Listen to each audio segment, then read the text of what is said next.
नमस्कार दोस्तों। आज की इस वीडियो में हम सीखने वाले हैं क्लास 10th का जो हमारा मैथ चल रहा है उसके कुछ इम्पोर्टेंट क्वेश्चंस जो आपकी बोर्ड परीक्षा 2025 के हिसाब से क्या है इम्पोर्टेंट है। आइए देखिए, बिना समय को खराब करे शुरू करते हैं। सबसे पहला क्वेश्चन हमारा है कि 1/2 सेंटीमीटर व्यास के गोले का पृष्ठ बताइए कितना होगा। तो देखिए, सबसे पहले नोट करते हैं, हमारे पास जो सूचना दे रखी है तो हमें दे रखा है गोले का व्यास और कितना दे रखा है 1/2 सेंटीमीटर। अब आपको पता है जब हमें व्यास मालूम हो तो बताइए त्रिज्या कैसे निकालते हैं, आधी कर देते हैं। तो अगर व्यास 1/2 है तो मुझे बताइए गोले की जो त्रिज्या है वो कितनी हो जाएगी। तो हमारी बेटा गोले की त्रिज्या हो जाएगी 1/4 सेंटीमीटर। क्यों? क्योंकि 1/2 का आधा कितना होगा 1/4। ठीक है। अब यहाँ से देखिए क्या पूछा गया है, गोले का पृष्ठ यानी गोले का पृष्ठीय क्षेत्रफल। तो लिख देंगे इसलिए गोले का पृष्ठ। अब गोले के पृष्ठ का मतलब है पृष्ठीय क्षेत्रफल पूछा गया, तो गोले का पृष्ठ होता है 4πr², जैसा कि आप जानते हैं। 4 की जगह 4 रहने दीजिए, पाई की जगह पाई रहने दीजिए और आर की जगह लगा दीजिए 1/4 की घात 2। अब आप कहोगे सर पाई का मान आप क्यों नहीं लगा रहे? क्योंकि ज़्यादातर इस टाइप का सवाल जब आता है ना तो आंसर में पाई खुद देता है वो, इसका मतलब पाई का मान हमको लगाना नहीं है। ठीक है, तो 4 की जगह 4 कर दीजिए, पाई की जगह पाई। 1/4 पे घात 2 है तो इसको 2 बार लिख सकते हैं, 1/4 गुणा 1/4। 1 4 से हमारा 1 4 कटेगा। तो आप अगर ध्यान से देखेंगे तो हमारे पास ऊपर बचेगा पाई और बटे में रह जाएगा 4। तो आंसर आ जाएगा पाई/4 सेंटीमीटर की घात 2। देखिए अब हम सीखते हैं इसका क्वेश्चन नंबर 2। इसमें हमसे कह रहा है कि 4 सेंटीमीटर त्रिज्या वाले एक वृत्त के त्रिज्य खंड का जो कोण है वो 60 अंश है, तो उसका क्षेत्रफल बताइए कितना होगा। तो सबसे पहले देखिए जो जो चीज़ मालूम है हमको नोट कर लीजिए। तो सबसे पहले एक तो हमें मालूम है त्रिज्या का मान, यानी आर की वैल्यू हमें दे रखी है 4 सेंटीमीटर। दूसरी चीज़ हमको कोण का मान पता है, अर्थात थीटा का मान कितना पता है 60 अंश। अब आपसे पूछा गया है त्रिज्य खंड का क्या बताना है, क्षेत्रफल। तो बस यहाँ से सूत्र लगा दीजिए। इसलिए चलिए पूरा लिख दीजिए कि त्रिज्य खंड का क्षेत्रफल। तो अब देखिए यहाँ से आपको त्रिज्य खंड का जो क्षेत्रफल है वो आपको सूत्र उसका याद होना चाहिए। θ/360 गुणा πr²। लगा दीजिए मान, थीटा की जगह 60 बटे में 360, पाई की जगह पाई, क्योंकि इस तरह के सवालों में जो आंसर मिलता है वो पाई के रूप में ही मिलता है, अर्थात हमको पाई का मान लगाना नहीं होता। ठीक है, 4 की जगह हमने 4 लगा दिए और घात कर दिया 2। अब देखो बच्चा कुछ मैं इधर हल कर दे रहा हूँ।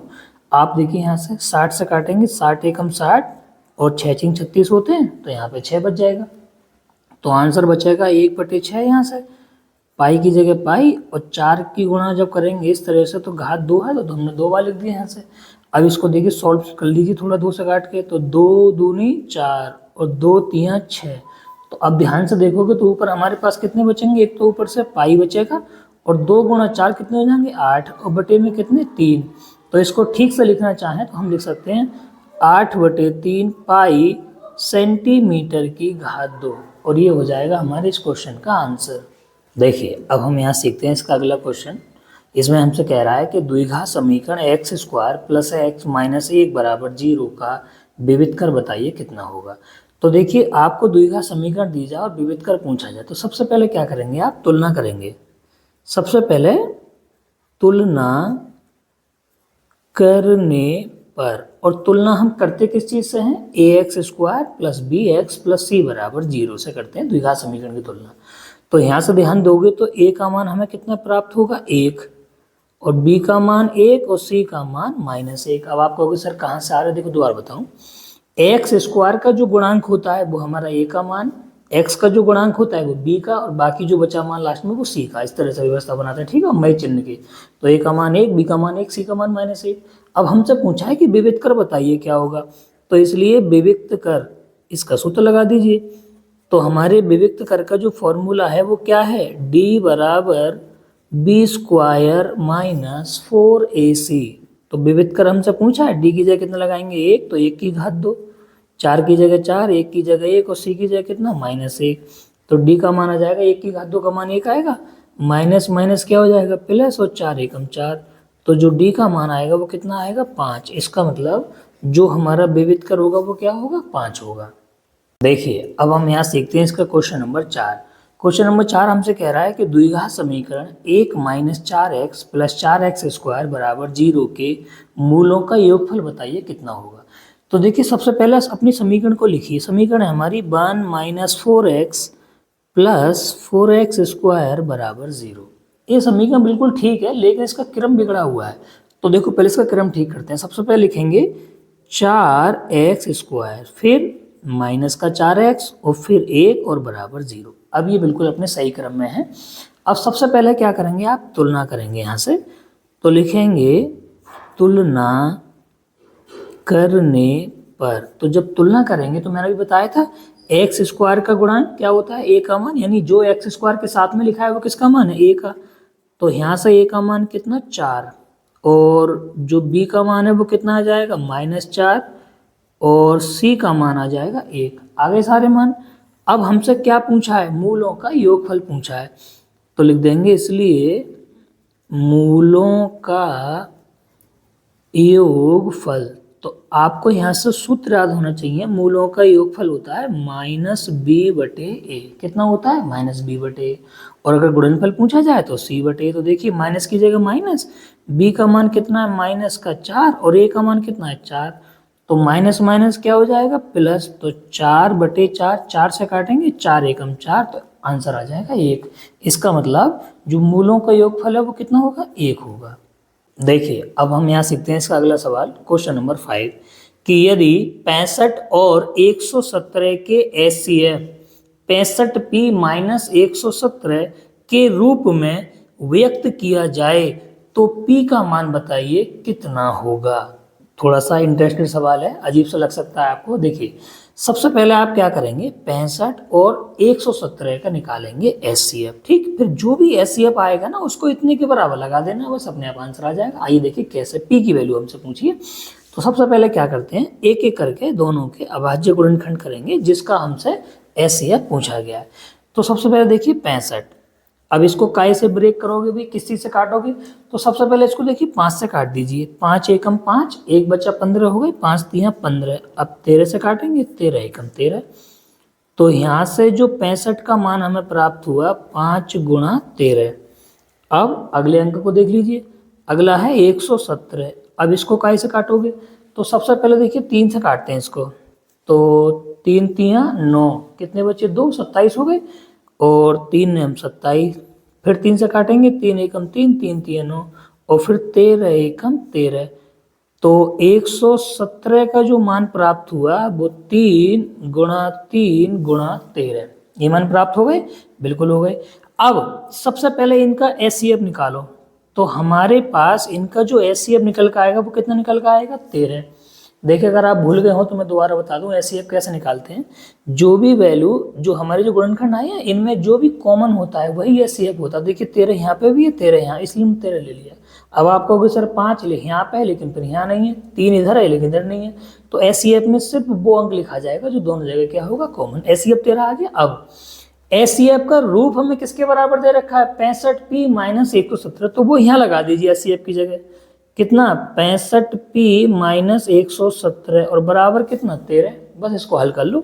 तो देखिए कैसे, 65p ऐसे ही, 13 ऐसे ही, ये माइनस का है, उधर जाए काय का हो जाएगा प्लस का। तो इसको आगे सॉल्व करोगे तो 65p 13 में जोड़े 117 कितने हो जाएंगे 130। तो यहाँ से p का मान बचेगा 130 बटे कितने 65, 65 से काटेंगे 65 दूना 130 होता है। तो जो हमारा p का मान है वो कितना आ जाएगा 2 आ जाएगा। और इस सवाल में हमसे p के मान को ही पूछा गया है। अब हम देखते हैं इसका क्वेश्चन नंबर 6। इसमें कह रहा है कि संख्या 140 का अभाज्य गुणनखंड बताइए कितना होगा। तो ये तो बहुत सिंपल सवाल है। कितना दे रखा है 140, बस सिर्फ इसके अभाज्य गुणनखंड पूछे और कुछ नहीं करवा। तो पहले 2 से काट दीजिए, तो 2 सत्ते 14, एक 0 आ गया। फिर 2 से काटेंगे, 2 3 6 होते हैं, एक बचेगा 10 हो जाएंगे, 2 पंजे 10, ठीक। अब इसको 5 से काट दीजिए, 5 सत्ते 35। अब 7 से काट दीजिए, 7 एकम 7। तो जो 140 है उसके अभाज्य गुणनखंड कौन कौन से प्राप्त हुए 2 गुणा 2 और गुणा 5 और गुणा 7। इसको इतना लिख दें या थोड़ा सा और आगे बढ़ा दें तो 2 पे कितनी घात है 2, क्योंकि 2 की गुणा 2 बार हो रही है, तो 2 गुणा 2 गुणा 5 गुणा 7। तो यही वाला आंसर हो जाएगा कि भाई 140 का अभाज्य गुणनफल कितना होगा 2 की घात 2 गुणा 5 और गुणा 7। देखिए अब हम सीखते हैं इसका क्वेश्चन नंबर 7। क्वेश्चन नंबर हमसे अगले में कह रहा है कि AP -5, -1, 3, 7 अप टू डेश का सारवंतर बताइए कितना होगा। तो बहुत ही नॉर्मल सा सवाल है। देखिए सारवंतर का मतलब क्या होता है कि प्रत्येक पद के बीच में कितना अंतर हमें डिफरेंस दे रखा है। तो सारवंतर निकालने का तरीका है या तो दूसरे पद में से पहला पद घटाइए, या तीसरे पद में से दूसरा घटाइए, या चौथे पद में से तीसरा घटाइए। यानी एक अगले पद में से एक पीछे वाला पद अगर हम घटाते हैं तो हम सारवंतर बड़े आराम से पता लगा सकते हैं। और अगर तुम थोड़े से भी देखो चालाक हो तो देखो यहाँ समझ में आ रहा है भाई, जैसे -1 के बाद 3 हुआ, फिर 3 के बाद 7 हो गया, इसका मतलब 4 का इसमें अंतर चल रहा है। फिलहाल देखिए मैं आपको निकालना सिखाता हूँ कैसे निकालते हैं। तो लिखेंगे AP का शार्व अंतर। तो AP के शार्व अंतर को हम क्या कहते हैं D से डिनोट करते हैं। कैसे निकालेंगे, दूसरे पद में से पहले पद को घटा के। तो आपके सामने यहाँ पे दूसरा पद कौन है -1 है, हमने बीचों माइनस लगा दिया, और पहला पद कौन है -5। इसको सॉल्व कर लीजिए, -1 माइनस माइनस प्लस हो जाएगा 5। अब -1 और +5 तो कितना बचेगा यहाँ से +4। तो हमारे AP का जो सारवंतर है वो कितना आ गया 4। अब हम सीखते हैं इसका अगला क्वेश्चन। अगले क्वेश्चन में हमसे कह रहा है कि दो बिंदुओं 2,3 और 4,1 के बीच की दूरी बताइए कितनी होगी। तो सबसे पहले देखिए यहाँ से नोट करते हैं बिंदु हमारे पास कौन कौन से हैं। तो बिंदुओं 2,3 और 4,1 के बीच की दूरी, इनके बीच की हमसे दूरी पूछिए। तो आपको पता होगा बीच की दूरी का सूत्र कितना होता है, x2 माइनस x1 की घात 2 प्लस y2 माइनस y1 की घात 2, ये आपका सूत्र होता है।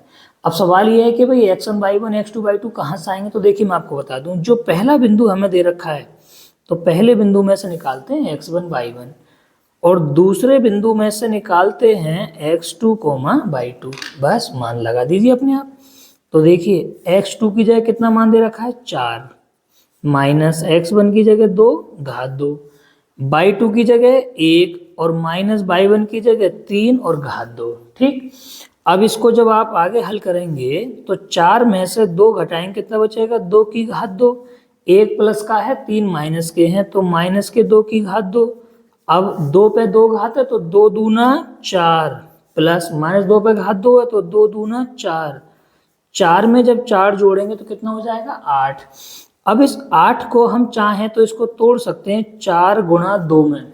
ठीक, अब रूट का बंटवारा कर दीजिए, अंडर रूट 4 पे अलग लगा दीजिए, 2 पे अलग लगा दीजिए। अंडर रूट 4 का मान होता है 2, अंडर रूट 2 ऐसे ही। तो हमारी इन दोनों बिंदुओं के बीच की दूरी हमें प्राप्त हो गई 2 अंडर रूट 2 मात्रक। देखिए अब हम सीखते हैं इसका क्वेश्चन नंबर 9। क्वेश्चन नंबर 9 में कह रहा है कि 22 सेंटीमीटर परिधि वाले एक वृत्त के चतुर्थांश का क्षेत्रफल बताइए कितना होगा। तो सबसे पहले एक काम करिए, हमें क्या दे रखा है, तो हमें दे रखी है वृत्त की परिधि, और वृत्त की परिधि कितनी दे रखी है 22 सेंटीमीटर। अब इस परिधि के सहारे से हमें पहले त्रिज्या निकालनी पड़ेगी, क्योंकि जब त्रिज्या निकाल लेंगे तभी तो हम आगे की प्रक्रिया फॉलो कर पाएंगे। तो सबसे पहले देखिए ये दे रखा है वृत्त की परिधि। हमने आपको पहले भी कई बार बताया है कि जो चीज़ दी जाती है ना उसका सूत्र लगा देते हैं हम। तो वृत्त की परिधि का सूत्र लगा दीजिए 2πr बराबर 22, जैसा कि दे रखा है। तो 2 की जगह 2 लगा दीजिए, पाई का मान आप जानते हैं 22/7 होता है, गुणा r और बराबर 22। अगर मैं यहाँ से r का मान निकालना चाहूँ तो 22। अब आप कहोगे सर ये पूरा तामझाम कहाँ चला गया। देखिए मैं बताता हूँ, 7 बटे में थे, ये हमारे पास गुणा में आ गए, 22 और 2 दोनों गुणा में हैं तो ये दोनों हमारे पास बटे में आ गए। 22 से हमने 22 काट दिया तो हमारी जो r की वैल्यू हमें प्राप्त हुई वो हुई 7/2 सेंटीमीटर। अब यहाँ से हमने r का मान तो पता कर लिया।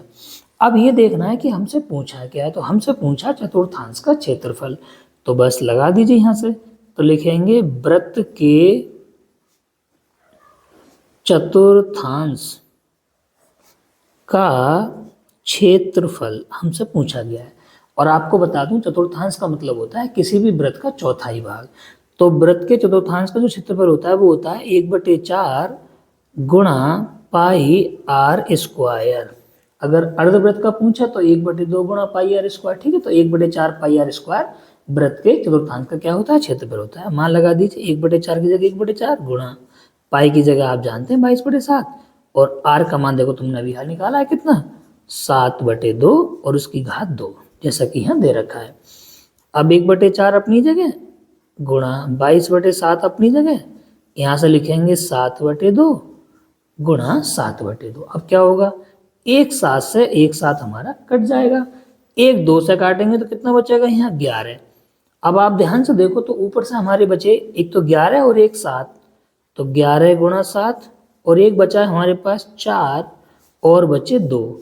तो 11 की जब 7 में गुणा करेंगे तो 11 सत्ते 77 और 4 दूनी 8, तो आंसर बचेगा 77/8 सेंटीमीटर की घात 2। ठीक, तो इस तरह से हम इस क्वेश्चन का आंसर निकाल पाएंगे।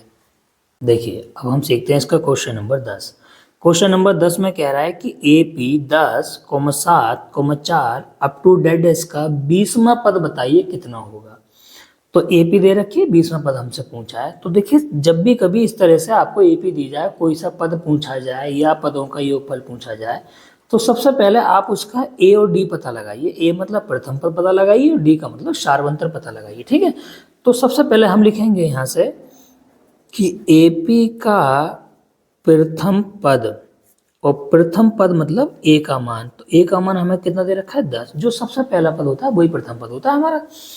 अब पता लगाएंगे AP का शार्व अंतर, AP का शार्व अंतर, और शार्व अंतर यानी D का मान निकालते हैं A2 माइनस A1 करके।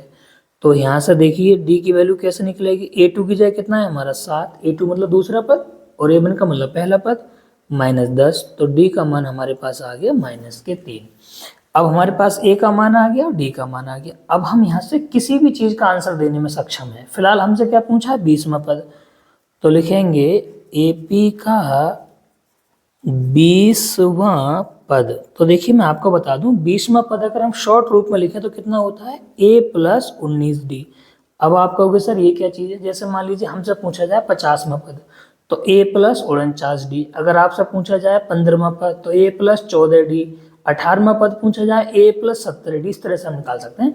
वैसे पूरा फॉर्मूला होता है A + n-1 × D, ठीक है, उससे निकाले वरना डायरेक्ट हो। जैसे मान लो 8वां पद पूछा जाए तो A + 7D, 16वां पद पूछा जाए तो A + 15D, 90वां पद पूछा जाए तो A + 89D, इस तरह से निकालेंगे, ठीक है। तो A की जगह कितना लगा देंगे यहाँ पे 10 + 19 की जगह 19 और D की जगह -3। तो देखिए 10 की जगह 10 प्लस माइनस माइनस, 19 की गुणा करोगे 3 में तो 19 3 कितने होते हैं 57 होते हैं। अब 10 है प्लस के 57 है माइनस के, तो घटाएंगे तो कितना बचेगा -47। इसका मतलब ये हुआ कि इस AP को अगर हम इस तरह से आगे बढ़ाते जाएं तो जो 20वां पद मिलेगा वो हमें कितना मिलेगा -47। तो ये हो गया हमारे इस क्वेश्चन का आंसर कंप्लीट। अब देखिए मैं आपको बता देना चाहता हूँ यहाँ से, इससे बाकी के जो आगे के और इम्पोर्टेंट क्वेश्चन हैं वो हम किसी अगली वीडियो में डिस्कस करेंगे। फिलहाल हम देखिए इस वीडियो में इतने क्वेश्चन रन देते हैं। एक रिक्वेस्ट जो हम आपसे हर बार करते हैं, यदि वीडियो थोड़ी भी हमारी पसंद आ रही है आपको तो वीडियो को लाइक कर दिया करो, अपने दोस्तों के साथ शेयर कर दिया करो, कमेंट्स वगैरह कर दिया करो, जो भी ऐसा अच्छा लगे। और चैनल पर नए हो तो चैनल सब्सक्राइब कर लो। बाकी एक राय मैं आपको दूंगा, मैथ के पेपर में देखिए जितना आप प्रैक्टिस कर लेंगे उतने आपके नंबर ज़्यादा आने वाले।